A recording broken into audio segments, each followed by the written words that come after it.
రాష్ట్రంలో వైసీపీకి ఉండబోదని జోష్యం చెప్పారు మాజీ మంత్రి నారాయణ. రాష్ట్రం బాగుపడాలంటే లా అండ్ ఆర్డర్ సక్రమంగా ఉండాలని ఆయన ఆకాంక్షించారు. అదేవిధంగా వ్యాపారస్తులందరూ ప్రశాంతమైన వ్యాపారాలు చేసుకోవాలని అభిప్రాయపడ్డారు. ఎన్నికల కోడ్ రాకముందే నిరుపేదల కోసం ట్రై సైకిల్ తెప్పిస్తే వాటిని కూడా సీజ్ చేశారంటే ఈ ప్రభుత్వం ఎంత దారుణంగా వ్యవహరిస్తుందో ప్రజలు గమనిస్తున్నారని ఆయన దుయ్యబట్టారు. నెల్లూరులో జరిగిన ఎన్నికల ప్రచారంలో భాగంగా నారాయణ ఈ వ్యాఖ్యలు చేశారు. నమస్కారం అండి. ఈరోజు 6వ డివిజన్లో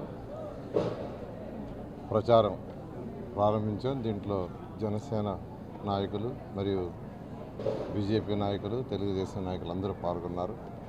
చాలా సంతోషం. ఎక్కడికి పోయినా ప్రజలు బ్రహ్మరథం పడుతున్నారు. దానికి కారణం 2014 నుంచి 19 దాకా తెలుగుదేశం ప్రభుత్వ హయాంలో ఇక్కడ చేసిన పనులే.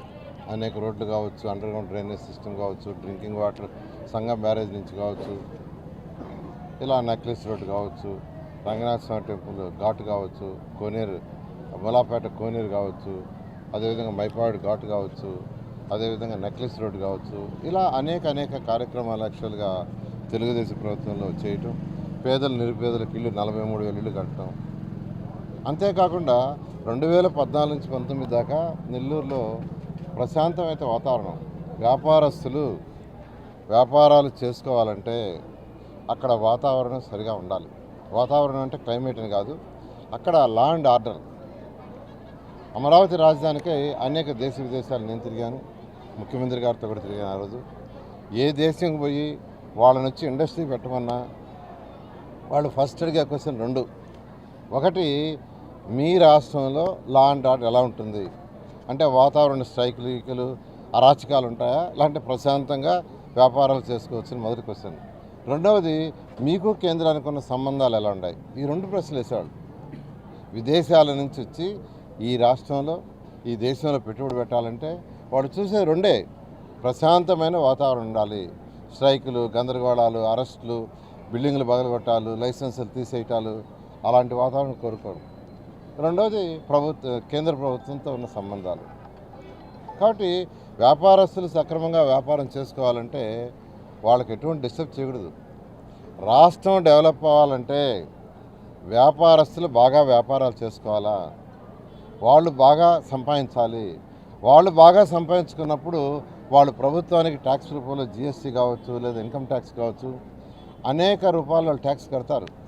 వాళ్ళు ట్యాక్స్ కట్టినప్పుడు ఖజానా నిండుతుంది. ఆ వచ్చిన డబ్బులతో కొంత సంక్షేమానికి, పేదల నిరుపేదలకి కొంత డెవలప్మెంట్, ఈ 2 చేయొచ్చు. కానీ ఈ ప్రభుత్వం, వైఎస్ఆర్సీ ప్రభుత్వంలో డెవలప్మెంట్ అనేది మర్చిపోయారు. బహుశా అనుభవం లేక జగన్మోహన్ రెడ్డి గారికి దాన్ని వదిలేశారు.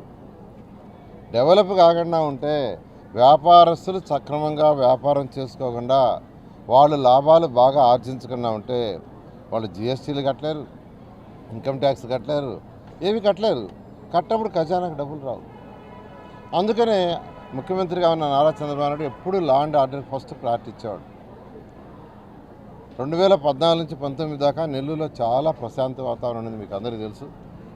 కానీ ఈ 19 నుంచి 24 దాకా ఎప్పుడు ఏ బిల్డింగ్లు బాగుపడతారా, లేదంటే ఎవరి లైసెన్సులు క్యాన్సిల్ చేస్తారా, ఎవరిని తీసుకుపోయి అరెస్ట్ చేస్తారా, ఎవరిని తీసుకుపోయి వాళ్ళు పడేస్తారా, ఇది పరిస్థితి. నిజం చెప్పాలంటే ఎంత దారుణం అంటే, పేదల నిరుపేదలకు ఎలక్షన్ కోడ్ రాకముందు పేదల నిరుపేదలకి ట్రై సైకిల్స్ బయట నుంచి తెప్పిస్తుంటే సీజ్ చేశారు, కోర్టు పోయి మళ్ళా తెచ్చారు. అదేవిధంగా తోపుడు బండ్లు చేస్తూ ఉంటే కోడ్ రాకముందు అవి తీసుకుపోయి పోలీస్ స్టేషన్లో పెట్టుకున్నారు. అది ప్రభుత్వం. తోపుడు బండ్లు అండి ఎవరికండి ఇచ్చేది? పేదలు, నిరుపేదలు. అది కూడా డోనర్స్ డొనేట్ చేస్తున్నారు. అలా ఈ ప్రభుత్వం సాగుతుంది. అయితే ప్రభుత్వానికి రేపు మే 13వ తేదీ చమరగీతం పాడతారు. ముఖ్యమంత్రిగా నారా చంద్రబాబు నాయుడు వస్తారు. ప్రజల సంక్షేమం, అటు పేదలు నిరుపేదలకి అనేక ప్రకటించారు. అదేవిధంగా డెవలప్మెంట్కి హై ప్రయారిటీ ఇస్తూ యువత, మన పిల్లల యొక్క భవిష్యత్తు బాగుండాలంటే ఖచ్చితంగా వాళ్ళు ఒక మంచి గౌరవమైన ఉద్యోగాన్ని చేయాలా, లేదు అంటే వ్యాపారాలను చేసుకోవాలా. ఈ రెండిట్లో ఏదో ఒకటి చేసుకోవాలా. అవి 2 చేసుకోవాలంటే వాళ్ళు హోప్ కలిగించాలా. ఈరోజు యువతకి ఎలా ఉందంటే బీటెక్ చదివేవాళ్ళు, ఎంబీఏ చదివేవాళ్ళు, ఎంసీఏ చదివేవాళ్ళు ఎందుకు అబ్బా చదివి ఏం చేయాలా, చదివి ఏ పొగడో సెంటరో లేదంటే ఏ పళ్ళు అమ్ముకోవాలా అలాంటి పరిస్థితిని నిరుత్సాహపడుతున్నారు. ఈ నిరుత్సాహంలో వాళ్ళు అడ్డదారులు పడతారు. అలా పడకుండా ఉండాలంటే ఖచ్చితంగా ఈ రాష్ట్రానికి ఇండస్ట్రీస్ రావాలా, ఇతర దేశాల నుంచి రావాలా, ఇతర రాష్ట్రాల నుంచి రావాలా. ఖచ్చితంగా తెలుగుదేశం ప్రభుత్వం ఖచ్చితంగా మీ అందరి సహకారంతో వస్తుంది. ఖచ్చితంగా ఇండస్ట్రీస్ని ముఖ్యమంత్రి గారు తీసుకొస్తారు. నెల్లూరు కూడా నేను స్పెషల్ డ్రైవ్ చేస్తాను మీ అందరికీ తెలియజేస్తూ, మీ అమూల్యమైన ఓటుని ఎమ్మెల్యేగా నాకు, ఎంపీగా వేమిరెడ్డి ప్రభాకర్ రెడ్డికి వేయండి. రాష్ట్రం నుంచి ఫండ్స్ నేను తీసుకొస్తాను, కేంద్రం నుంచి ఆయన ఫండ్స్ తీసుకొస్తారు. నెల్లూరుని ఒక మంచి స్మార్ట్ సిటీగా చేస్తామని మీ అందరిని రిక్వెస్ట్ చేస్తాను.